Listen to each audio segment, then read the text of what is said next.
ఈ మీకా గ్రంథంలో మొత్తం 7 అధ్యాయాలు ఉన్నాయని, 7 అధ్యాయాల్ని మనం 3 భాగాలుగా చేసుకున్నాం.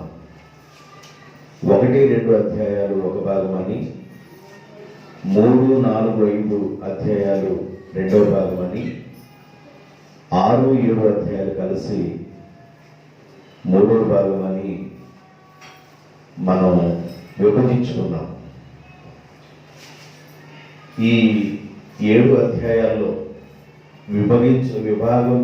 విభజించుకున్న ఈ 3 భాగాల్లో 6 విషయాలు మీకు చెప్పాలని ఆశపడతా ఉన్నాను.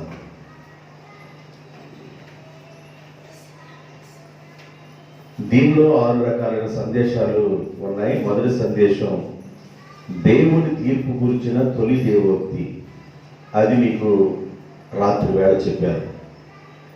దేవుని తీర్పు గురించిన తొలి దేవోక్తి. ఈ మీకా గారు పల్లెటూరులో పరిచయం చేస్తూ ఉన్నాడు. వాళ్ళ కుటుంబం వ్యవసాయపు కుటుంబం.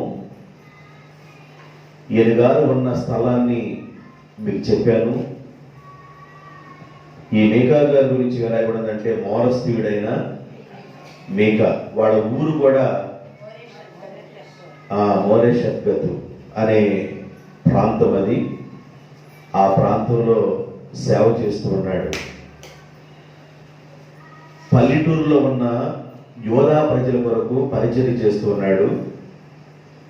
పట్టణాల్లోనేమన్నా యెషయా గారు పరిచయం చేస్తూ ఉన్నాడు. ఒకే కాలంలో వారు పరిచయం చేస్తూ ఉన్నారు. ఏ రాజులు పరిపాలన చేసే కాలం అంటే అది యోధా రాజులు. ఏ రాజులు వాళ్ళు? యోతాము, ఆహాజు, హిజ్కియా. మరలా చెబుతున్నారు. అయిపోయేంతవరకు గుర్తు చేస్తారు అంటారు. ఏ రాజుల కాలంలో వీళ్ళు ప్రవక్తలుగా ఉన్నారంటే యోతాము, ఆహాజు, హిజ్కియా రాజుల కాలంలో వీళ్ళు ప్రవక్తలుగా ఉన్నారు. దేవుడు ఏదైతే చెప్తున్నాడో అది ప్రజలకు చెప్పేవాళ్ళు ప్రవక్తలు.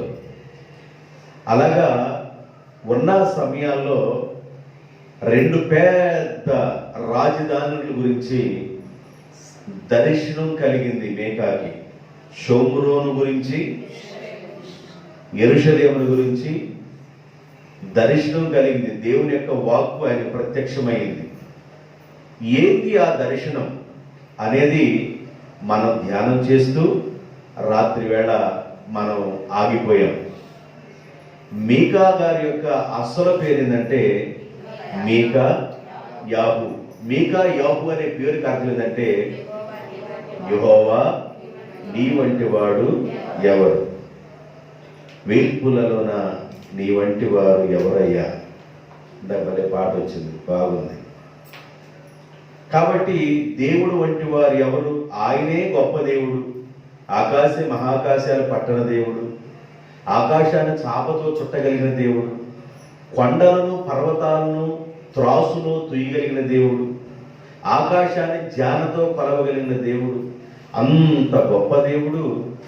మరి ఆయన వంటి వారు ఎవరున్నారు అనే ఆ మాటకి, మీకా అనే మాటకి అర్థం అది. మీకా గారు అనే పేరు బైబిల్లో 12 సార్లు ఉన్నాయని చెప్పారు. బైబిల్లో మీరు చదువుతున్నప్పుడు మీకా అని కనబడంగానే నేను చెప్పిన ప్రవక్త అని మీకా అని మీరు అనుకుంటారేమో. అలా మీరు అనుకోకూడదు. నేను చెప్పే మీకా ఎవరంటే ఎవరైనా మోరస్థీయుడైన మీకా. ఒక అతనికి భారీగా ఉంది ఒక ఆమె, ఆయన పేరు కూడా మేకే. బోధకుడుగా ఉన్నాడు ఒక అతను, మేకే. యాజకుడిగా ఉన్నాడు ఒక వ్యక్తి, మేకే. లేవీలో ఉన్నాడు ఒక వ్యక్తి, మేకే. ఇలాగా మీకా అనే పేర్లు బైబిల్లో కనబడినప్పుడు ఆ మీకానే ఈ మీకా అని ముడేసుకోబాకండి. ఈయన మోరస్థీయుడైన మీకా, ఈయన ప్రవక్త. ఈ విషయాలు ఇంతవరకు మీకు క్లియర్ అయిపోయినాయి అనుకుంటున్నాను. నేను తర్వాత విషయంలోకి వెళ్ళాలని ఆశపడతా ఉన్నాను. మీకా గ్రంథం 1వ అధ్యాయము 2వ వచనాన్ని మనం ధ్యానం చేస్తూ ఆగిపోయి 3వ వచనంకి వెళ్ళబోతున్నాం. ఒకసారి 2వ వచనం చదవండి. సకల జనులారా, సకల జనులారా ఆలకించండి. భూమి నీవును నీలో ఉన్న సమస్తమును చెవియొగ్గి వినండి. దేవుడైన యెహోవా మీ మీద సాక్ష్యము పలకబోతున్నాడు గనుక. ఎవరి మీద సాక్ష్యం పలకబోతున్నాడు? దేవుడైన యెహోవా ఎవరి మీద సాక్ష్యం పలకబోతున్నాడు? షోమ్రోను మీదనా, యెరూషలేము మీద? దేవుడైన యెహోవా సాక్ష్యము పలకబోతున్నాడు గనుక సకల జనులారా, భూ నివాసులారా, భూమి అందున్న సమస్తమైన వారులారా, మీరందరూ చెవియొగ్గి ఆలకించండి. యెహోవా సాక్ష్యము పలకబోతున్నాడు షోమ్రోను గురించి, యెరూషలేమును గురించి అని అక్కడ స్టార్ట్ చేశాడు అన్నమాట. ఆయన మాట వినాలి. ప్రజలందరూ దేవుని యొక్క మాట జాగ్రత్తగా వినండి. భూమి మీద ఉన్న వారందరూ ఈ మాటలు జాగ్రత్తగా వినాలి. ఇవి దేవుని మాటలు. దేవుని మాటలు వస్తూ ఉన్నప్పుడు, వినపడుతున్నప్పుడు, దేవుని యొక్క మాటలు వినటానికి ఎవరైతే జాగ్రత్త పడతారో వారు దీవించబడతారు. దేవుని మాటలు అందుకని జాగ్రత్తగా వినాలి. నీ దేవుడైన యెహోవా మాటను శ్రద్ధగా విన్న ఎడల నీవు దీవించబడతావు. ఇంటిలో దీవించబడతావు, పొలంలో దీవించబడతావు, పట్టణాల్లో దీవించబడతావు. నీ దుక్కిడెదులు, నీ పిండి పిసుకు తొట్టె, నీ గంపయు అన్ని దీవించబడతాయని వ్రాయబడింది 28వ అధ్యాయంలో ద్వితీయోపదేశ కాండంలో. కాబట్టి దేవుని యొక్క మాట వినకపోతే, వింటే ఆశీర్వాదాలు ఉన్నాయి, వినకపోతే నష్టాలు కూడా ఉన్నాయి. ఒకసారి లేవీకాండం 26వ అధ్యాయము 14వ వచనం 17వ వచనం. 26, 14, 17. మీరు నా మాట వినక నా ఆజ్ఞలన్నిటినీ అనుసరించక నా కట్టడలను నిరాకరించిన ఎడల, నా ఆజ్ఞలన్నిటినీ అనుసరింపక నా నిబంధనను మీరునట్లు మీరు నా మాట వినకపోతే, 17వ వచనం, నేను మీకు పగవాడునగుదును. వినండి జాగ్రత్తగా. దేవుని యొక్క మాటలు ఎవరైతే వినలేదో, దేవుని యొక్క మాటకు ఎవరైతే చెవియొగ్గలేదో, దేవుని యొక్క మాటకు ఎవరైతే లోబడలేదో, దేవుడు అంటున్నాడు, నేను వారికి పగవాడనగుదును. నా మాట మీరు వినలేదు గనుక ఏదైనా మీకు ఆపద సంభవించినప్పుడు, ఏదైనా మీకు ఇరుకు వచ్చినప్పుడు, ఏదైనా మీకు ఇబ్బంది కలిగినప్పుడు, ఏదైనా కష్టం వచ్చినప్పుడు, ఏదైనా నష్టము కలిగినప్పుడు నేను కూడా పట్టించుకోకుండా ఉంటాను అని దాని అర్థం. మీరు నా మాట వినలేదు కనుక నేను మీకు పగవాడనయ్యుందును అంటే దాని అర్థం ఏంటంటే, మీరు నా మాటకి విలువివ్వలేదు కనుక నా స్వహస్తాలతో నేను చేసుకున్న, నేను నా స్వహస్తాలతో నా పోలికలో నా రూపంలో మిమ్మల్ని చేసుకున్నాను. నా నాసికారంధ్రాల్లో నుండి మీకు జీవవాయువును వదిలాను. బ్రతుకు అని చెప్పగా మీరు బ్రతుకుతున్నారు, చెల్లిస్తున్నారు. అయితే ఈ బ్రతుకిచ్చింది ఎవరు? ఈ జన్మని కలుగు చేసింది ఎవరు? ఈ వివరణ తెలియకుండా, మీరు నా మాట వినకుండా మీరు ఇష్టానుసారంగా బ్రతుకుతున్నారు. కాబట్టి ఒకానొక రోజున మీ మాట కూడా నేను వినను. బాధ వచ్చి ఏడుస్తూ ఉంటావు, ఇరుకొచ్చి ఏడుస్తూ ఉంటావు, ఇబ్బంది వచ్చి ఏడుస్తూ ఉంటావు. అయితే నేను కూడా మౌనంగా ఉంటాను, నేను వినను. దేవుడు వినాలి మన మొరంటే మనము దేవుని మాట విందుముగాక. దేవునికి స్తోత్రం. దేవుని మాట నువ్వు విననంత కాలం, దేవుని మాటకు నువ్వు లోబడనంత కాలం, దేవుని యొక్క స్వరం వింటున్నా కూడా నీవు లోబడకుండా ఉన్నంత కాలం కలిసి రావట్లేదంట అంటారు. చూసారా? ఎంత చేసినా కలిసి రావట్లేదండి. కలుసుబాటు లేదు. ఏమి జరుగుతుందో అర్థం కావట్లేదు. కలుసుబాటు లేదు, కలిసి రావట్లా. పొలంలో కలిసి రావటంలా, బిడ్డల విషయంలో కలిసి రావటంలా, ఉన్న డబ్బుల విషయంలో కలిసి రావటంలా, ఏ విషయంలో కలిసి రావటంలా. కలిసి రాకపోవడానికి కారణం ఏంటో తెలుసా? కలిసి రాకపోవడానికి నయోమి యోదయా దేశాన్ని వదిలి, యోదయా బెత్లెహేమును వదిలి ఆమె ఎక్కడికి వెళ్ళిందంటే మోయాబీ దేశానికి వెళ్ళిపోయింది. కలిసి రాలా. మోయాబీ దేశంలోకి వెళ్ళేటప్పుడు భర్తను 2 కుమారులను తీసుకెళ్ళిపోయింది. భర్తను 2 కుమారులను పోగొట్టుకుంది. ఒక్కతే వస్తూ రూతుమును తీసుకొని వచ్చింది. రూతుము నేను కూడా వస్తానని రూతుముకి కలిసి వచ్చింది. దేవునికి స్తోత్రం, హల్లెలూయా.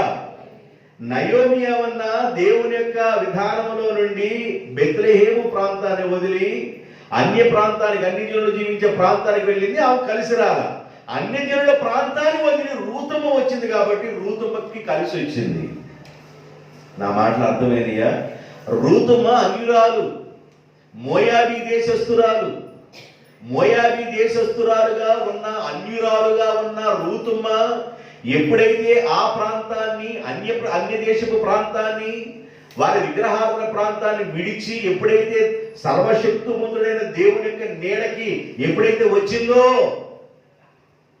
రూతు బోయాజు వివాహం జరిగింది. రూతుని వివాహం చేసుకున్నాడు. బోయాజు వాళ్ళ నాన్నగారు, బోయాజు యొక్క నాన్నగారు ఉన్నాడు, వాళ్ళ నాన్నగారు ఉన్నారు. వాళ్ళ చరిత్రను నేను ఒకసారి చెప్పాను, నేను మరలా గుర్తు చేయట్లా.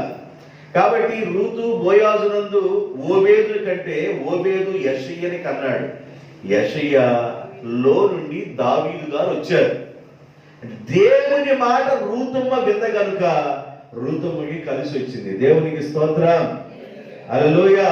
అప్పుడప్పుడు మనం అనుకుంటాం కలిసి రావటం లేదు, ఏ పని పూనుకున్నా కలిసి రావటం లేదు, ఎక్కడ అడుగు పెట్టినా కలిసి రావటం లేదు, పొలంలో అడుగు పెట్టితే కలిసి రావటం లేదు, ఇంటిలో అడుగు పెడితే కలిసి రావటం లేదు, బిడ్డలు కలిసి రావటం లేదు, కుటుంబంలో ఉన్న పరిస్థితులు కలిసి రావటం లేదు. ఒకళ్ళేమన్నా కుడివైపు లాగుతుంటే ఒకళ్ళేమన్నా ఎడవైపు లాగుతా ఉన్నారు. భర్త ద్వారా భర్త, భార్య ద్వారా భార్య, భర్త ఏటీఎం కార్డు భర్త ఏటీఎం కార్డే, భార్య ఏటీఎం కార్డు భార్య ఏటీఎం కార్డే, ఎవరి లెక్కల వాళ్ళయే, కలిసి రావటంలా. ఎవరి లెక్కల వాళ్ళయే కలిసి నాకెంత వచ్చింది, నీకు ఎంత వచ్చింది, నీవు కష్టపడితే ఎంత వచ్చింది, అయ్యా నువ్వు కూడా కష్టపడితే ఎంత వచ్చింది, మన నెలసరి ఆదాయం ఎంత, మనం దీనికోసం వాడుకుందాము, ఇలా కలిసి పనిచేద్దామని భార్య భర్తల మధ్య ఐక్యత లేనంత కాలం ఆ కుటుంబాలు కలిసి రావు.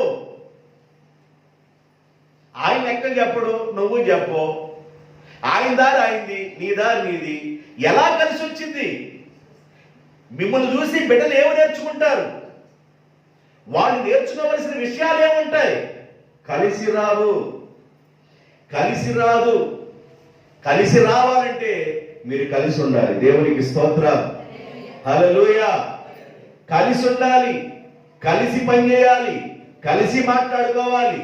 నోవాహుని దేవుడు వాడకట్టమన్నప్పుడు, నోవాహు వాడకట్టడానికి ఆ పని ప్రారంభించినప్పుడు నోవాహు భార్య, దేవుడు నా భర్తతో మాట్లాడాడు, దేవుడు నా భర్తకి హెచ్చరిక చేశాడు, ఆయన వాడ నిర్మించమని చెప్పాడు, నా భర్తతో నేను కలిసి పనిచేయాలని భార్య కలిసి పనిచేసింది. మా నాన్నగారు మా అమ్మగారు పనిచేస్తున్నారు కనుక మేము కూడా మా నాన్నగారు మా అమ్మగారితో కలిసి పనిచేయాలని 3 కుమారులుగా ఉన్నవాళ్ళు వాళ్ళ తల్లిదండ్రులతో కలిసి పనిచేశారు. మా భర్తలు కూడా పనిచేస్తున్నారని కోడళ్ళగా ఉన్నవాళ్ళు కూడా కలిసి పనిచేశారు కనుక ఆ పని ఆశీర్వాదకరంగా ముగించబడింది. దేవునికి స్తోత్రం. కలిసి పనిచేయాలి. ఎవరి నిర్ణయాలు వారికి ఉండకూడదు, ఎవరి నిర్ణయాలు వాళ్ళది. భర్త నిర్ణయం భర్తదే, భార్య నిర్ణయం భార్యది, పిల్లల నిర్ణయాలు పిల్లలవి. అలా ఉండకూడదు. ఒక నిర్ణయాన్ని తీసుకొని ఎప్పుడైతే మనం వెళతామో కలిసి వస్తుంది. కలిసి రాకపోవడానికి కారణం ఏంటంటే దేవుడు విరోధి అయిపోయాడు. ఎందుకు విరోధి అయ్యావు ప్రభువా? ఎందుకు నీవు మమ్మల్ని విడనాడినట్లున్నావు ప్రభు అంటే మీరు నా మాటను వినలేదు. ఇప్పుడు షోమ్రోను వారు, యెరూషలేము వారు దేవుని యొక్క మాట వింటలేదు. షోమ్రోను ఆ ప్రాంతానికి రాజధానిగా సమరియా ప్రాంతం ఉంది. యెరూషలేము ప్రాంతానికి, ఆ ప్రదేశానికి రాజధాని యెరూషలేమే. ఇంత గొప్ప రెండు పట్టణాల గురించి, రాజధానుల గురించి దేవుడు ఒక చిన్న ప్రవక్తతో మాట్లాడుతున్నాడు. ఒక పెద్ద ఆయనతో మాట్లాడాల్సిన అవసరం లేదు దేవుడికి. చిన్నవాడితో కూడా దేవుడు మాట్లాడతాడు. ఇర్మియాతో దేవుడు మాట్లాడుతుంటే, నేను బాలుడునయ్యా, నాకు మాట్లాడటం కుదరదయ్యా అన్నాడు. నువ్వు బాలుడు అనబాకు, నీ నోటికి నోటిగా ఉంటానన్నాడు దేవుడు. దేవునికి స్తోత్రం. సమూయేలుతో దేవుడు మాట్లాడుతూ ఉన్నాడు. సమూయేలు అని. సమూయేలు దేవునికి లోబడ్డాడు. సమూయేలు దేవుని మందిరంలో పరిచర్య చేస్తున్నాడు. దేవుని మందిరంలో చేస్తున్న పరిచర్యని దేవుడు చూస్తున్నాడు. మనం చేసే పరిచర్య దేవుడు చూస్తాడు. మనం చేసే పరిచర్య దేవుడు గమనిస్తాడు. దేవుని మందిరాన్ని శుభ్రంగా ఉంచుతున్నాడు. దేవుని పాదాల దగ్గర ఉన్నాడు. మందిరంలో కనిపెట్టుకొని ఉన్నాడు. చాలా చిన్న వయసు. చేస్తున్న ప్రతి పరిచర్యని గమనించి తన హృదయాన్ని చూసిన దేవుడు సమూయేలుతో మాట్లాడుతూ ఉన్నాడు. రెండు రాజధానుల గురించి ఒక చిన్న కుగ్రామంలో, గుర్విన్ అనే లోయలో, ఆ ప్రాంతంలో ఉన్న ఈ చిన్న పల్లెటూరుకి సంబంధించిన మీకాతో దేవుడు రెండు పట్టణాల గురించి మాట్లాడుతున్నాడు. దేవుడికి ఎత్తు, లావు, దేవునికి ఆస్తి, అంతస్తు, దేవునికి ఒకవేళ డిగ్రీలు, క్వాలిఫికేషన్స్ అవసరం లేదు. నమ్మకంగా ఉన్నావా లేదా అదే దేవుడికి కావాలి. దేవునికి మానవుడి దగ్గర నుండి కావలసింది నమ్మకత్వం, హృదయంలో నమ్మకత్వం. మనిషి హృదయంలో నమ్మకంగా ఉండాలి. లోపలేముందో బయట అదే ఉండాలి. కొంతమంది లోపల ఒక విధంగా ఉంటారు, బయట ఒక విధంగా ఉంటారు. లోపల ఆలోచన ఒక విధంగా ఉండిద్ది, బయట ఆలోచన ఒక విధంగా ఉండిద్ది. దేవుని దగ్గర అది పనికిరాదు. దేవుని దగ్గర అది పనికిరాదు. నీవు లోపల ఏమై ఉన్నావో దేవుని ఎదుట కూడా అదే అయి ఉండాలి. దేవా, నా హృదయాన్ని నీ ఎదుట పరుస్తున్నాను ప్రభు అని దేవుని ఎదుట మనం అలా ఉండాలి. అప్పుడే దీవించబడతాం. మీరు జాగ్రత్తగా వినండి. భూమి అందున్న సమస్తము నా మాట వినండి. సకల జనులారా నా మాట వినండి. నేను చేయబోతున్న కార్యాలకి మీరే సాక్ష్యం. ఏం చేయబోతున్నా నాయన? ఏదో చేయబోతున్నా, చెప్తా. షోమ్రోను గురించి, యెరూషలేము గురించి మీకు చెప్పబోతున్నాను అన్నాడు. 4వ వచనంలోకి రండి. ఇదిగో 3వ వచనం చదువు. ఇదిగో యెహోవా తన స్థలమును విడిచి బయలుదేరుచున్నాడు. యెహోవా తన స్థలమును విడిచి బయలుదేరుచున్నాడు. వినండి, నాకెలా చూడండి. దేవుడున్న స్థలంలో ఏముంది? 24 పెద్దలు, 4 జీవులు, కోటాను కోట్ల దేవదూతలు, వాళ్ళందరి మధ్య యెహోవా పరిశుద్ధుడు, యెహోవా పరిశుద్ధుడు, యెహోవా పరిశుద్ధుడని వాళ్ళు గాన ప్రతిగానాలు చేస్తుంటే, పరలోకములో ఉన్న దేవుని మందిరపు గడప కమ్ముల పునాదులు కదులుచున్నవి. దేవునికి స్తోత్రం. పరిశుద్ధుడు, పరిశుద్ధుడు, పరిశుద్ధుడు అని నిత్యము దూతలతో కొనియాడబడుచున్న యేసయ్యా. నిత్యము దూతలతో కొనియాడబడుచున్న యేసయ్యా.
తన స్థలమును విడిచి బయలుదేరుచున్నాడు.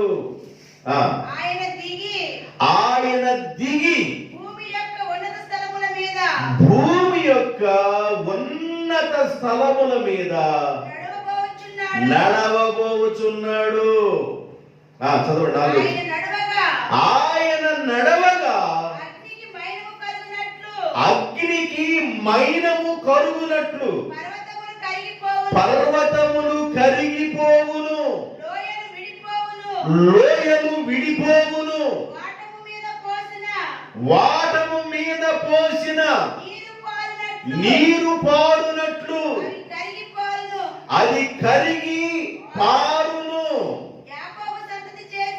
యాకోబు సంతతి చేసిన తిరుగుబాటును బట్టి ఇశ్రాయేలు సంతతి వారి పాపమును బట్టి ఇదంతయు సంభవించడానికి కారణం వారి పాపమే. తర్వాత వచ్చిన యాకోబు సంతతి వారు తిరుగుబాటు చేయుటకు మూలమేది? షోమ్రోనే కదా. అసలు పాపం చేయడానికి మూల కారణం ఏంది? షోమ్రోనే కదా. యోదా వారి యొక్క ఉన్నత స్థలం అంటే యెరూషలేము. ఆ ఉన్నత స్థలములు ఎక్కడవి? యెరూషలేములో ఉన్నవే కావా? కాబట్టి నేను షోమ్రోనును అక్కడ ఆగండి. దేవుడు దిగి రాబోతున్నాడు. దేవుడు దిగి రావటం అంటే దాని అర్థం ఏంటంటే, అంత మహిమ కలిగిన దేవుడు దిగి రావడం అంటే ఆయన సన్నిధి వస్తే చాలు. ఆయన సన్నిధికి ఏమైందంటే శిలలో చిన్న భిన్నమైపోయింది. ఏలియా బదరీ వృక్షం కింద పడుకొని యెజెబెలు రాణి చంపేస్తానన్న విధానం బట్టి ఏలియా పరిగెత్తుకొని 40 రోజులు పగళ్ళు రాత్రులు ప్రయాణమై ఒక పర్వతానికి వెళ్ళిపోయాడు. పర్వతంలో దాక్కున్నాడు. దేవుని యొక్క స్వరం వినబడడానికి ముందుగా దేవుని యొక్క సంచారం ఆ ప్రాంతంలో జరుగుతుంటే బలమైన గాలి, పర్వతాలు కూడా బద్దలైపోయింది, శిలలో చిన్న భిన్నమైపోయింది. చల్లని స్వరంతో దేవుడు మాట్లాడుతున్నాడు. తట్టుకోలేడేమో అని మెల్లని స్వరంతో దేవుడు మాట్లాడుతున్నాడు. దేవుని సంచారము ఏ ప్రాంతంలో అయితే జరుగుతుందో వ్యతిరేకంగా ఉన్నాయి మొత్తం కదిలిపోతాయి. దేవునికి స్తోత్రం. యెహోవా దిగి రాబోతున్నాడు. తన స్థలమును విడిచి రాబోతున్నాడు. ఎందుకు రాబోతున్నాడు అంటే షోమ్రోను వారి యొక్క పాపము, యెరూషలేము వారి యొక్క పాపమును బట్టి, ఇశ్రాయేలు యొక్క సంతానం యొక్క పాపమును బట్టి, వారి దోషమును బట్టి నేను తీర్పు తీర్చడానికి రాబోతున్నాను. ఉన్నత స్థలముల మీదకి రాబోతున్నాను. అదొకటి గుర్తుపెట్టాడు. నా మెసేజ్ మొత్తంలో ఆ మాట గుర్తుపెట్టాడు. ఉన్నత స్థలముల మీదకి ఆయన రాబోతున్నాడు. ఎక్కడి నుండి రాబోతున్నాడు? ఆయన ఎక్కడి నుండి రాబోతున్నాడు? యెహోవా తన స్థలమును విడిచి రాబోతున్నాడు. ఎక్కడున్నాడు ఆయన స్థలం? ఎక్కడ ఆయన స్థలం ఉంది? తిమోతి పత్రికలో చెప్తాడు, సమీపింపరాని తేజస్సులో ఆయన ఒక్కడ మాత్రమే వసించుచు అమరత్వం కలిగిన దేవుడుగా ఉన్నాడు. ఎవరో సమీపింపరాని తేజస్సులో అంత ఉన్నతమైన ప్రాంతంలో ఉన్న దేవుడు ఆయన ఆ ప్రాంతాన్ని విడిచి రాబోతున్నాడు. జాగ్రత్త, ఆ ప్రాంతాన్ని విడిచి రాబోతున్నాడు. అందుకని భక్తుడైన దావీదు గారు కీర్తన భాగంలో ఒక మాట అంటాడు. 144వ కీర్తన 5వ వచనం, యెహోవా నీ ఆకాశమును వంచి ఏమంట? ఆకాశమును వంచి దిగిరాయ్యా. ఎక్కడున్నాడు మన దేవుడు? ఎవరు సమీపింపరాని తేజస్సులు, ఆకాశ మహాకాశాలు పట్టని గొప్ప దేవుడు, ఎవరు సమీపించడానికి అవకాశం లేనంత దూరంలో ఉన్న దేవుడు గురించి భక్తుడైన దావీదు గారు ఏమంటారంటే, దేవా ఆకాశమును వంచి దిగిరాయ్యా. కింద వచ్చిన పర్వతములు పొగరాజునట్లు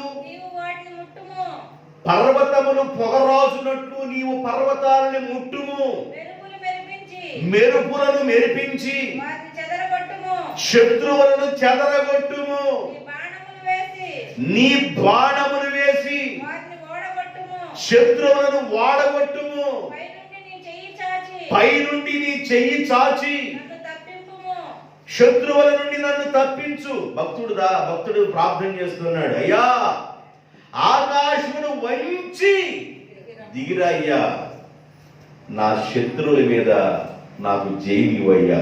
దేవునికి స్తోత్రం.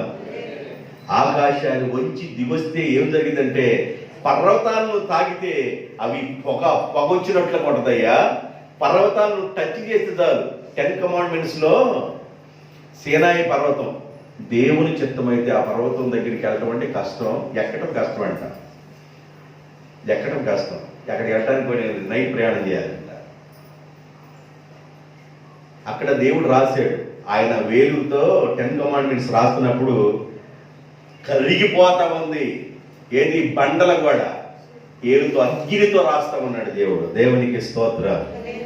నీవు తాగితే పర్వతాలు పొగొస్తాయ్యా, ఆకాశాన్ని వంచి నువ్వు దిగిరాయ్యా, నీ చెయ్యి చాపునైన నా శత్రువుల మీద నాకు జయము దయచేయి. దిగిరమ్మని ఆయన కూడా ప్రార్థన చేస్తున్నాడు. కనెక్షన్ వాక్యం చెబుతున్నంతే. మేకా గ్రంథంలోకి చెబుతా. మేకా గ్రంథంలో ఎవరైపడిందంటే ఆయన దిగి రాబోతున్నాడు. ఈయన గారు ప్రార్థన చేసుకుంటాడంటే నీవు దిగిరాయ్యా. యెషయా గారు ఒక ప్రార్థన చేశారు 64:1.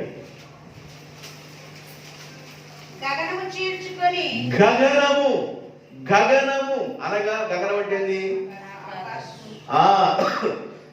ఆకాశమును చీల్చుకొని నీవు దిగి వచ్చేదివుగాక, నీ సన్నిధిని పర్వతమును తత్తరిల్లునుగాక,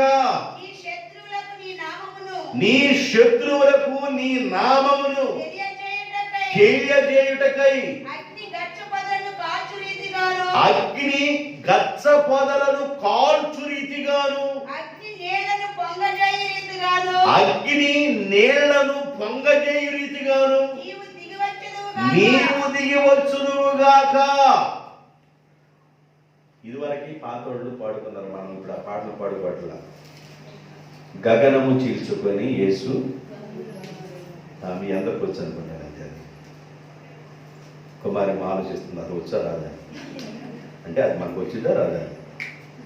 గగనము చీల్చుకొని యేసు గనులను గగనాన్ని చీల్చుకొని ప్రభు రాబోతున్నాడని యెషయా గారు కూడా. ఆయన గగనాన్ని చీల్చుకొని వస్తే అగ్ని చేత నీళ్లు మసులుతున్నట్లుగా, అగ్ని చేత గచ్చపదలు కాలిపోయినట్లుగా ఆయన అగ్నితో దిగి వస్తాడు. ఆయన రావటమే మనం ఆరాధించు దేవుడు దహించు అగ్ని. మనం ఆరాధించే దేవుడు దహించు అగ్ని అయి ఉన్నాడు. నీవు మోకరికి ప్రార్థన చేస్తున్నప్పుడు నువ్వు ప్రార్థన చేసి దేవుడు ఏమై ఉన్నాడంటే దహించు అగ్ని.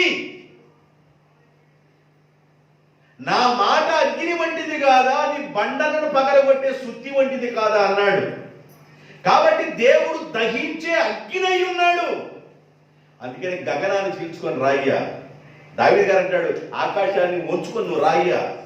ఎందుకు రమ్మన్నాడంటే మా శత్రువులను, మాకు విరోధముగా ఉన్న వారిని అణిచే దేవుడు నీవేనయ్యా. ఆకాశాన్ని వంచుకొని దిగి రా. ఒకవేళ వస్తే ఏం జరిగింది అంటే కొండలు కూడా ఏమవుతాయంట, మైనము కరిగినట్లుగా కరిగిపోవును. కొండలు కరిగిపోతాయి, కొండలు కరుగుతాయి. లావా బయలుదేరుతున్నప్పుడు లావా ఉంటుంది, కొండలో నుండి లావా వస్తుంటది. లావా బయలుదేరుతున్నప్పుడు నీడలాగా వస్తుంటది, ఎర్రగా నుప్పు కణికలిలాగా ఎర్రగా బయలుదేరి నీళ్లు కారినట్లుగా కారి బయటకు వస్తూ ఉంటుంది. లావా బయలుదేరి వెళ్తా వెళ్తా వెళ్తా వెళ్తా వెళ్ళిపోయి నీళ్ళలో కలిసిపోతుంది, సముద్రంలో కలిసిపోతుంటాయి. భయంకరమైన పరిస్థితి అది. రాళ్ళు కూడా కరిగిపోయి నీళ్ళు అయిపోతాయి. మన దేవుడు వస్తే పర్వతాలు కూడా మైనము కరిగినట్లుగా కరిగిపోతుంది. పర్వతాలే కాదు నాయన, ఆమోసు గారు ఒక మాట అంటున్నాడు. ఆమోసు గ్రంథం 9వ అధ్యాయం 5వ వచనం. 9వ అధ్యాయం 5వ వచనం. అమ్మా, సైన్యములకు అధిపతి అయిన యెహోవా ఆయన భూమిని మెత్తగా,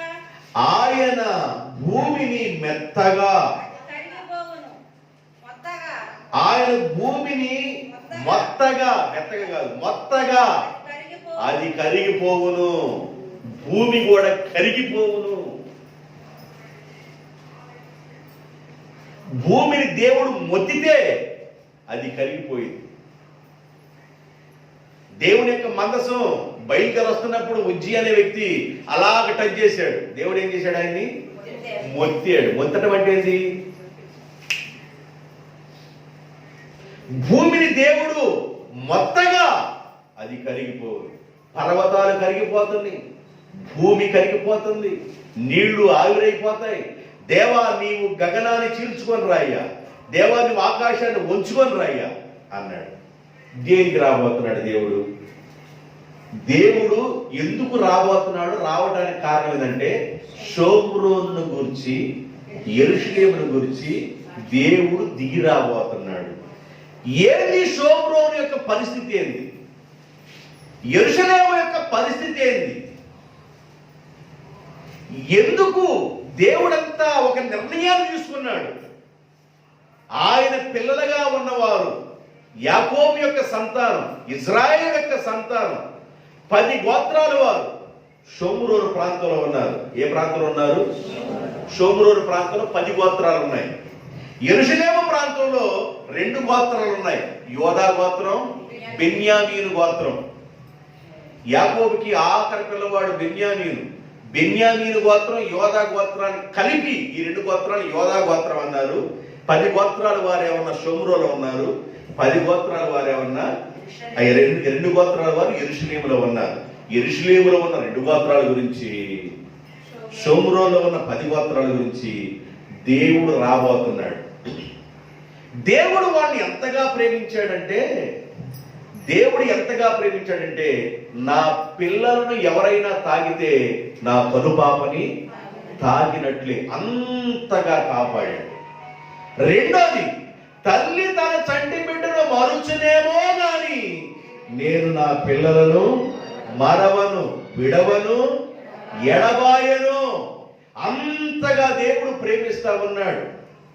దేవుడు తన బిడ్డల్ని అంతగా ప్రేమిస్తున్నాడు. చాలా ప్రేమ కలిగిన వాడు ఆయన. ఆయన పిల్లల్ని ప్రేమిస్తూ చాలా విషయాల్లో కేర్ తీసుకున్నాడు. అయితే వీళ్ళు ఏం చేశారు? వీళ్ళు చేసిన ద్రోహం ఏంది?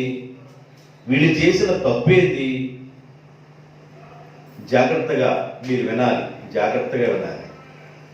ఈ షోమ్రోను ప్రాంతాన్ని ఒమ్రి, ఇజ్రాయేలీ రాజు అయిన ఒమ్రి, ఇజ్రాయేలీకి ఎంతమంది రాజులు ఉన్నారని చెప్పాను? ఇజ్రాయేలీకి 19 మంది రాజులు, యూదులుగా ఉన్న 2 గోత్రాల వారికి 20 మంది రాజులు. ఈ 19 మంది రాజుల్లో ఒక రాజు పేరు ఒమ్రి. ఆహాబు రాజు ఉన్నాడే, వాళ్ళ నాన్నగారు. ఆహాబు తెలుసుగా మీకు? ఆహాబు భార్య అయిన యెజెబెలు. రాత్రి చెప్పాను, ఎవరి తోటని ఆక్రమించుకున్నారు? నాబోతు యొక్క ద్రాక్ష తోటని ఆక్రమించుకున్నారు. ఈ ఆహాబు రాజు యొక్క తండ్రి అయిన ఒమ్రి ఏం చేశాడంటే, షోమ్రోను కొండ, అది పెద్ద కొండ భాగం, ఆయన కొన్నాడు. మొదటి రాజుల గ్రంథం 16వ అధ్యాయము 24. మొదటి రాజుల గ్రంథం 16వ అధ్యాయం 24. అతడు షెమేరు నొద్ద షోమ్రోను కొండను, షోమ్రోను అంటే పుట్టుకోళ్ళు ఏమిచ్చారు? సమరయ. జాగ్రత్తగా వినాలి మీరు వాక్యాన్ని. సమరయ ఏంది, షోమ్రోన్ ఏంది అనుకోబాకండి. షోమ్రోన్ అన్నా సమరయ, సమరయ అన్నా అది గుర్తుపెట్టుకోండి. ఇజ్రాయేల్ని ఏమని పిలిచేవాళ్ళు కూడా చెప్తారు. ఇజ్రాయేల్ ప్రజల్ని ఏమని పిలిచేవాడు, వాళ్ళ సంతానాన్ని ఏమని పిలిచేవాడు కూడా నేను చెప్తాను. తర్వాత చెప్తాను, ముందు ఇంతవరకు కార్యమండి. చదువమ్మా. అతడు షెమెరు నొద్ద షోమ్రోను కొండను 4 మణుగల వెండికి కొనుక్కొని ఆ కొండ మీద పట్టణము ఒకటి కట్టించి ఆ కొండ యజమానుడైన షెమెరు అను అతని పేరును బట్టి తాను కట్టించిన ఆ కొండ మీద కట్టించిన పట్టణానికి షోమ్రోను అని పేరు పెట్టెను. షోమ్రోను అని పేరు పెట్టెను. ఇజ్రాయేలీల రాజైన ఒమ్రి అన్న ఆయన 4 మణుగుల వెండికి షెమెరు అన్న ఆయన దగ్గర ఈ కొండనే కొనేశాడు. ఈ కొండను కొనేసి ఆ కొండ భాగంలో 10 గోత్రాల వారు మొత్తం వెళ్ళిపోయి ఆ కొండ మీద కాపురం పెట్టేశారు. ఎత్తైన స్థలములో కాపురం పెట్టుకున్నారు. ఎత్తైన స్థలములో కాపురం ఉన్నారు. యెరూషలేము కూడా ఎత్తైన స్థలములు. యెరూషలేములో కూడా యూదులు ఎత్తైన స్థలములో వారు ఉన్నారు. ఆ యెరూషలేము ఎత్తైన స్థలం నుండి కిందకు చూసినప్పుడు దావీదు గారు నాన్నగారైన యెషయా వాళ్ళ నాన్నగారు వీళ్ళున్నారే సల్మాన్, వాళ్ళు ఒక ఇల్లు అక్కడ తొలుసుకున్నారు. దాన్ని ఏమన్నారంటే సత్రము. ఏంటంటే అది సత్రము. చల్లగారిలో చాటు లేక నలుమూలలా చలి పుట్టేనయ్యా. ఆ ఇల్లు నుండి చూస్తుంటే ఆ ఇల్లు కనబడింది సత్రం. అది కింద భాగంలో ఉంది. అది బోయాజు పొలం. బోయాజు పొలంలో ఉన్న సత్రం అది. ఆ సత్రం దావీద్ది, ఆ సత్రం యెషయాది, ఆ సత్రం బోయాజ్ది, ఆ సత్రం బోయాజు యొక్క నాన్నది, ఆ సత్రం సల్మాన్ది. ఇట్లాగా వాళ్ళ జనరేషన్ ఆ సత్రం. దావీదు ఏం చేశాడంటే ఆ సత్రాన్ని ఎవరికి ఇచ్చాడంటే కింహాము అనే వ్యక్తికి ఇచ్చేశాడు. బర్జిల్లాయి కుమారుడైన కింహాముకి ఇచ్చేశాడు. ఈ కింహాము ఏం చేశాడంటే కొన్నాళ్ళు అక్కడ ఉండి బర్జిల్లాయి అని వాళ్ళ నాన్నగారు చనిపోయిన తర్వాత కింహాము ఆ సత్రాన్ని వదిలిపెట్టి వెళ్ళిపోతే ఎవరు పడితే వాళ్ళు దాంట్లోకి వచ్చి రకరకాల కార్యక్రమాలు మొత్తం చేస్తారేమోనని ఆ సత్రాన్ని ఆ ఇంటికి ఏం చేశాడంటే కింహాము సత్రము అనే పేరు పెట్టి ఆయన వెళ్ళిపోయాడు. ఇది సత్రం, యాత్రికులు రావచ్చు వెళ్ళొచ్చు అని సత్రంగా మార్చి ఆయన వెళ్ళిపోయాడు. వాళ్ళ నాన్నగారు బరియల కార్యక్రమానికి వెళ్ళిపోయాడు కింహాము. సత్రం అని ఇక్కడున్న దావీదుని దేవుడు అక్కడికి ఎక్కించాడు. దేవునికి స్తోత్రం.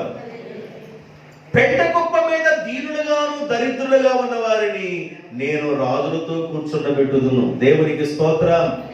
గొర్రెల కాపరిగా ఉన్న దావీదుని, ఎక్కడో అడుగు భాగంలో ఉన్న దావీదుని తీసుకెళ్లి దేవుడు అక్కడ కూర్చోబెట్టాడు. తర్వాత దావీదు కాలం తర్వాత ఆ యెరూషలేము ఆ పరిస్థితి ఎలా మారిందో, ఇటున్న షోమ్రోన్ ఉంది, వాళ్ళ పరిస్థితి ఎలా మారింది. షోమ్రోన్ ఏమో ఉత్తర భాగంలో ఉంది, యెరూషలేము దక్షిణ భాగంలో ఉంది. ఎలా మారితే దేవుడు ఎంత కోపంతో మాట్లాడుతున్నాడు. యెహోవా దిగి రాబోతున్నాడు.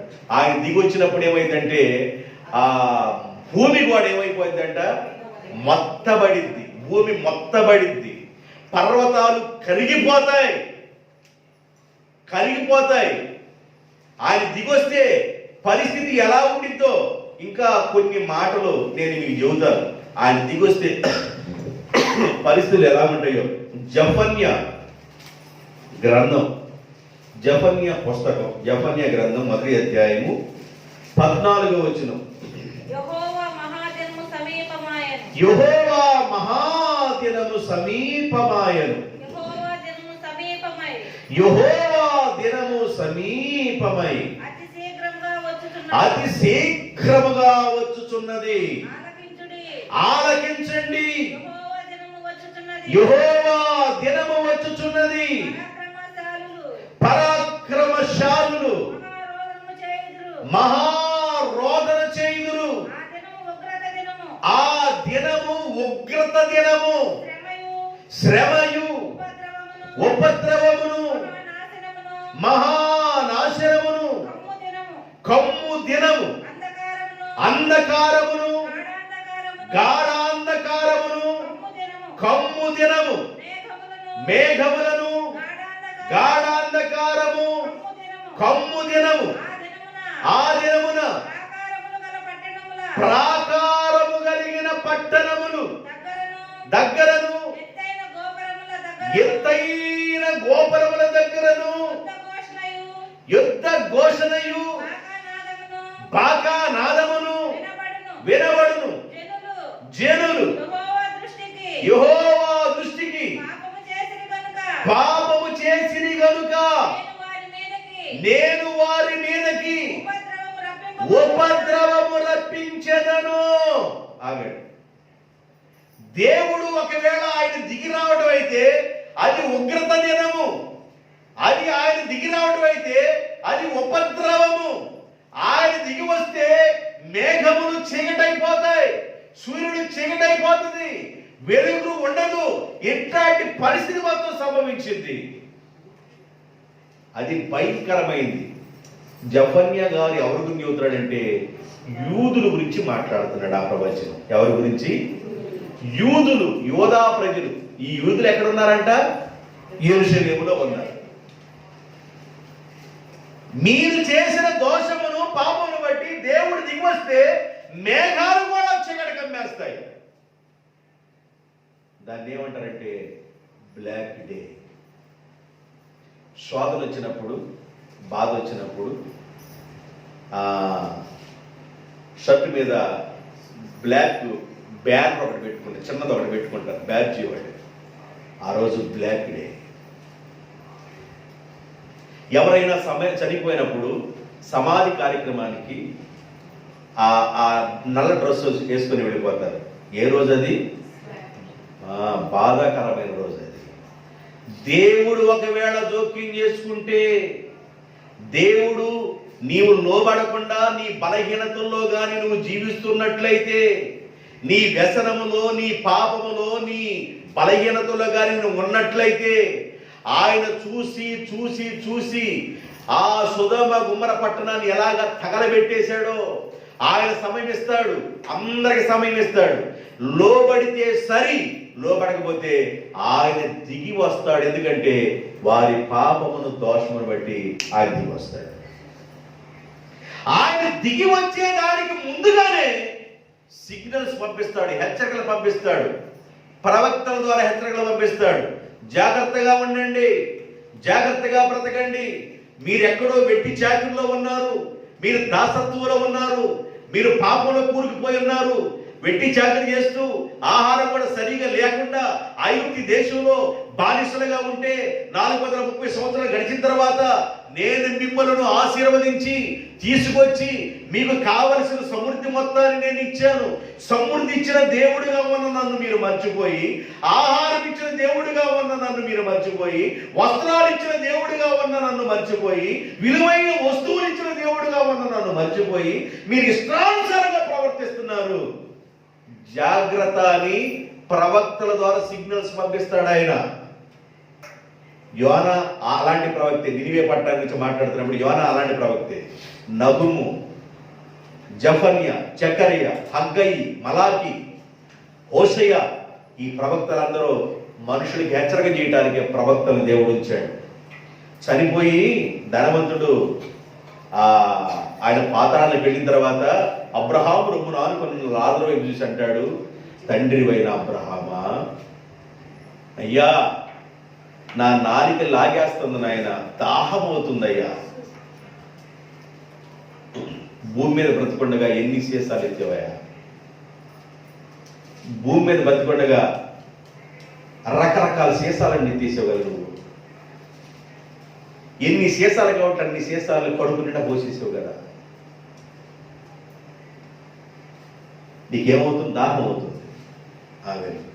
మరి ఏం చేయాలి? దాహం అయితే లాజరు యొక్క చిటికని వేరు, బొట్టేలైతే కొద్దిగా నీళ్లు ఎక్కువతాయేమో, చిటికని వేరు కొన నీళ్ళల్లో ఉంచి ఆ కొనకి ఎన్ని నీళ్లు వస్తాయో ఆ నీళ్లు తీసుకొచ్చి నా నాలుగు మీద ఏమనయ్యా అన్నాడు. అబ్రహాం ఏమన్నాడంటే, కుమారుడా, అక్కడ వారు ఇక్కడికి, ఇక్కడ వారు అక్కడికి వెళ్ళడానికి బైపాస్ రోడ్ ఏమీ లేదు.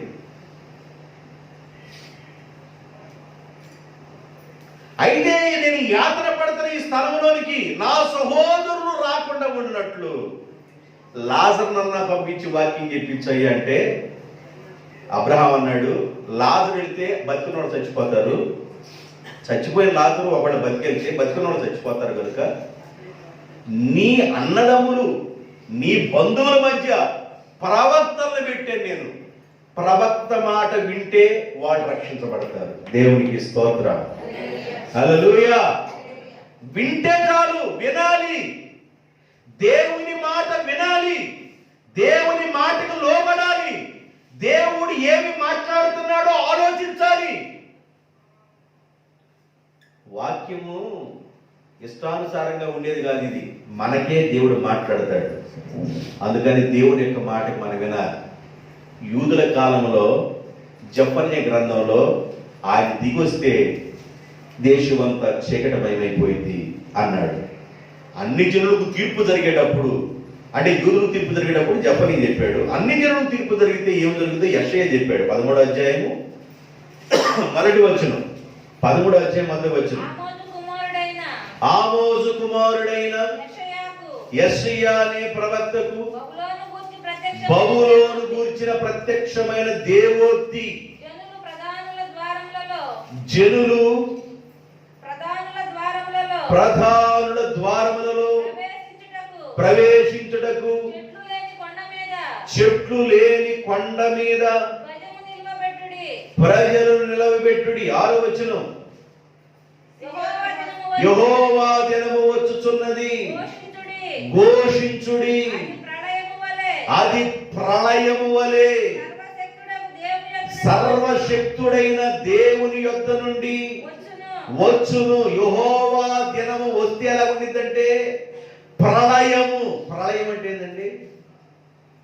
ప్రళయం అంటే ఏంది? ఒక సునామీ వచ్చింది అనుకోండి.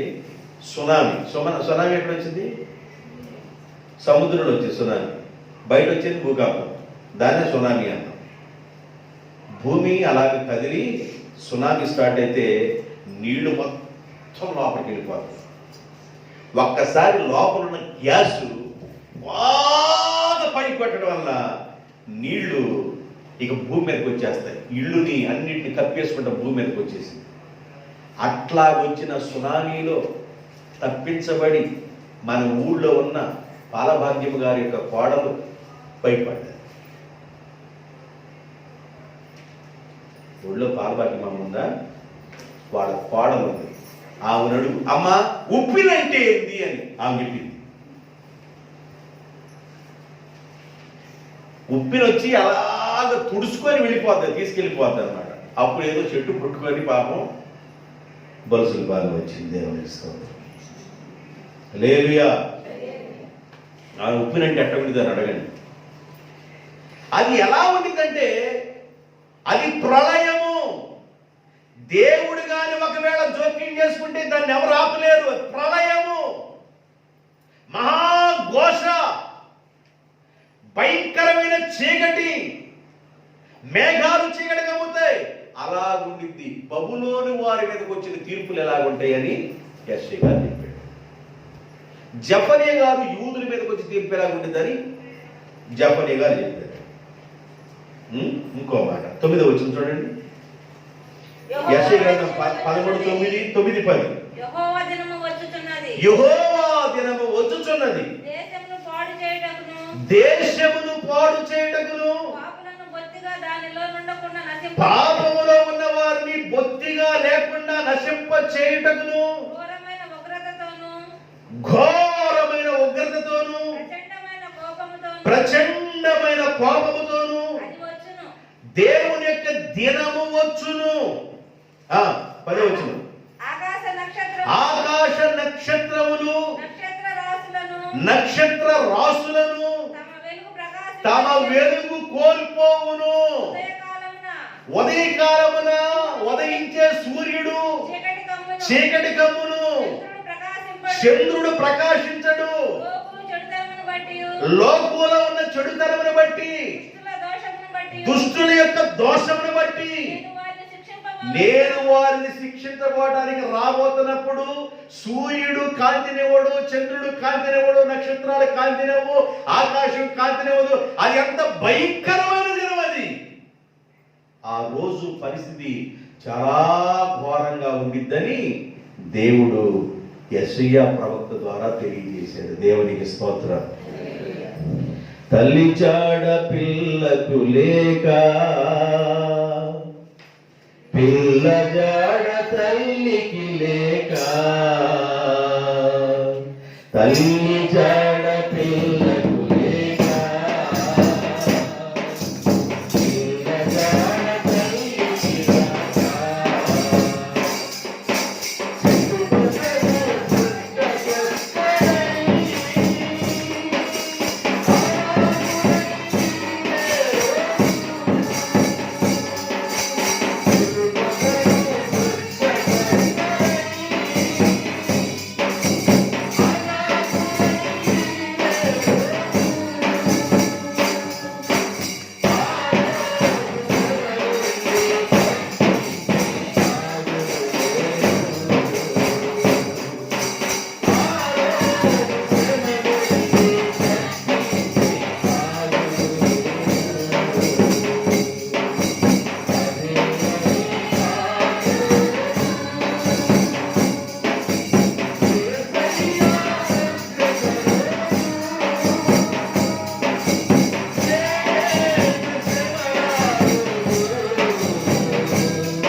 దోషమును బట్టి, యూదులు చేసిన దోషమును బట్టి, వారి అతిక్రమను బట్టి నేను దిగి రాబోతున్నాను. గగనాన్ని చీల్చుకొని దిగిరాయ్యా అంటాడు యెషయా గారు. ఆకాశాన్ని వంచుకొని చీల్చి దిగిరాయ్యా అంటాడు దావీదు గారు.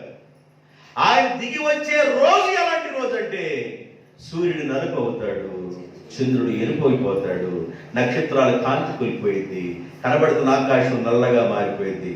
అది భయంకరమైన రోజు. ఆ రోజు రాకముందే నీవు ఏ బలహీనతలో ఉన్నావో, ఏ వ్యసనములో ఉన్నావో, ఏ పాపములో ఉన్నావో, ఏది నిన్ను అంటి నిన్ను ఒత్తిడి చేస్తుందో దానిలో నుండి బయటకు వస్తే సరి, లేదా ఉగ్రత పాలు అని చెప్తున్నాడు దేవుడు. ఉగ్రత, భయంకరమైన ఉగ్రత. దాన్ని ఎవరు తట్టుకోలేరు. షోమ్రోనికి దేవుడు ఏం చేశాడు? ఇజ్రాయెల్ ప్రజలకు దేవుడు ఏం చేశాడు? యూదులకు దేవుడు ఏం చేశాడు? వాళ్ళ దేవుడు ఎక్కడి నుండి ఎక్కడ తీసుకెళ్ళాడు? వాళ్ళకి ఎంత మేలు చేశాడు? మేలు చేసిన దేవుణ్ణి మరిచిపోయి, ఉపకారం చేసిన దేవుణ్ణి మరిచిపోయి, సహాయం చేసిన దేవుణ్ణి మరిచిపోయి, బాధలో ఉన్నప్పుడు, శ్రమలో ఉన్నప్పుడు, ఇరుకులో ఉన్నప్పుడు విడిపించిన దేవుణ్ణి మరిచిపోయి, ఆహారం లేక బాధపడుతున్నప్పుడు, వస్త్రం లేక బాధపడుతున్నప్పుడు, ఇల్లు లేక బాధపడుతున్నప్పుడు, ఎన్నో పరిస్థితుల్లో నీవు అల్లాడుతూ ఉన్న పరిస్థితుల్లో సహాయము దేవుని ద్వారా కలిగితే, అన్ని కలిగిన తర్వాత దేవుణ్ణి వదిలిపెడితే ఎంత బాధ ఉంటుందండి దేవునికి. ఎవరికన్నా నువ్వు చిన్న సహాయం చేస్తే, నువ్వు చేసిన సహాయం మేలు, నువ్వు చేసిన సహాయాన్ని మర్చిపోయి కానీ ప్రవర్తించడం కండి, ఆ మనిషి విషయంలో నీకు ఎంత బాధ కలిగింది. దేవుడు కూడా అన్నాడు, మీరు నా మాట వినలేదు కనుక నేను నీకు విరోధిగా ఉంటాను అన్నాడు. ఆయన ఎక్కడ దిగిరాబోతున్నాడంటే, ఎక్కడ దిగిరాబోతున్నాడు? ఉన్నత స్థలముల మీద. రేపు చెప్తా మీకు అన్ని ఒకసారి చెప్తే మళ్ళీ ఇంటికి వెళ్తాం. అంతే రేపు చెప్తా. ఆయన ఎక్కడ దిగిరాబోతున్నాడంట? ఉన్నత స్థలముల మీదకి ఆయన దిగిరాబోతున్నాడు. దేవుడు దిగి వస్తే, ఇంకొక ఎగ్జాంపుల్ చెప్పేసి వాక్యాన్ని ముగిస్తాను. నహూము గ్రంథం 1వ అధ్యాయం 2వ వచనం. 1 నహూము గ్రంథం 1:1, 1:2, 3, 4, 5 వరకు చదవచ్చు. నినివేను గూర్చిన దేవోక్తి. నినివేలో ఎవరున్నారు? అషూరు వారున్నారు, అషూరియల ప్రజలు. నినివేను గూర్చిన దేవోక్తి. నహూము అనే ప్రవక్తకి నినివేను గూర్చిన దేవోక్తి వచ్చింది. మేకాకు వచ్చినట్లుగా నినివేను గూర్చిన దేవోక్తి. నహూమునకు కలిగిన దర్శనమును వివరించు గ్రంథం ఇది. యెహోవా రోషము గలవాడై ప్రతీకారము చేయువాడు. యెహోవా ప్రతీకారము చేయును. ఆయన మహోగ్రత గలవాడు. యెహోవా తన శత్రువులకు ప్రతీకారము చేయును. తనకు విరోధులుగా ఉన్న వారి మీద కోపముంచుకొనును. యెహోవా దీర్ఘశాంతుడు, మహాబలము గలవాడు. ఆయన దోషులను నిర్దోషులుగా ఎంచడు. యెహోవా తుఫానులోను సుడిగాలిలోను, యెహోవా తుఫాను రూపంలో వచ్చువాడు. తుఫాను వచ్చిందంటే ఏమొచ్చినట్టు? ఉగ్రత. అది తుఫాన్ అంటే ఏదనుకున్నారు? ఉగ్రత. వైజాగ్ని తీసుకెళ్ళింది. స్తంభాలు పడిపోయి, ఇళ్ళు, చెట్లు, అంత ఉగ్రత. యెహోవా తుఫాను రూపంలో వచ్చును. యెహోవా సుడిగాలి రూపంలో వచ్చును. మేఘములు ఆయనకు పాద ధూళిగా ఉన్నవి. తత్తరిల్లి తిరుగుతూ ఉంటాయి మేఘాలు. తుఫాను వచ్చినప్పుడు మేఘాలు ఎక్కడుంటాయి? ఆడే వండినట్టు ఉంటాయి. మేఘాలు చిన్న భిన్నంగా చెదిరిపోతా ఉంటాయి అన్నమాట. మేఘముగా ఆయనకి పాద ధూళిగా ఉండును. ఆయన సముద్రమును గద్దించి ఆరిపో చేయగలిగిన వాడు, నదులన్నిటినీ ఆయన ఎండిపో చేయగలిగిన వాడు, బాషానును ఇలాగ దేవుని యొక్క శక్తి గురించి అక్కడ రాయబడి ఉంది. ఆయన రాబోతున్నాడు. నినివే పట్టణస్తులారా, నినివే పట్టణస్తులారా, నినివే పట్టణాల గురించి నహూము కలిగిన దర్శనం. నినివే పట్టణస్తులారా, మీరు మారు మనసు పొందకపోతే దేవుని యొక్క ఉగ్రత రాబోతుంది. ఆయన ఉగ్రత తుఫాను లాగా ఉండింది. ఆయన ఉగ్రత సుడిగాలి వలె ఉండింది. ఆయన ఉగ్రత మేఘాలను తత్తరల చేయను, కొండలను పర్వతాలను మైనము కరిగినట్లుగా కరిగించగలిగిన వాడు ఆయన ఉగ్రత ద్వారా. కనుక మేలుకోండి, మీ దోషాన్ని విడిచిపెట్టండి, మీ పాపాన్ని విడిచిపెట్టండి, మీ బలహీనతలను పెట్టండి, నమ్మి మారు మనసు పొంది బాప్తిజాన్ని పొందండి. దేవునికి స్తోత్రం. నమ్మి బాప్తిజం పొందువాడు రక్షింపబడును, నమ్మని వారికి శిక్ష విధించబడును.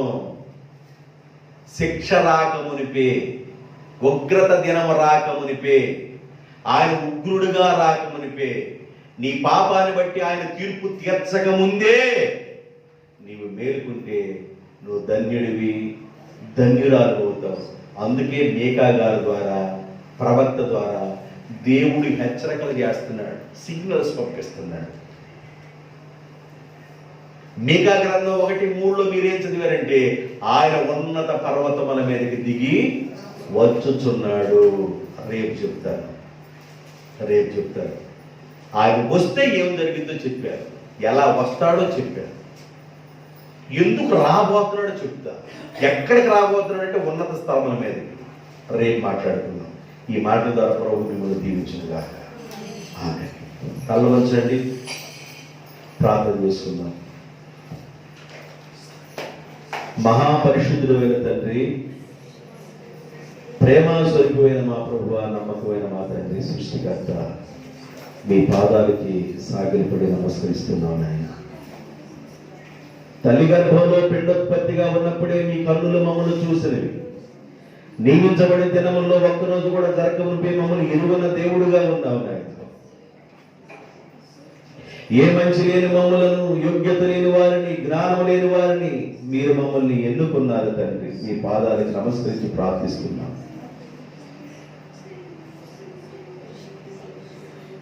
గురువీన ప్రాంతంలో ఉన్న మీకాని నాయన, చిన్న వ్యవసాయ కుటుంబంలో ఉన్న మీకాని మీరు ఏర్పాటు చేసుకున్న దేవుడుగా ఉన్నావు నాయన.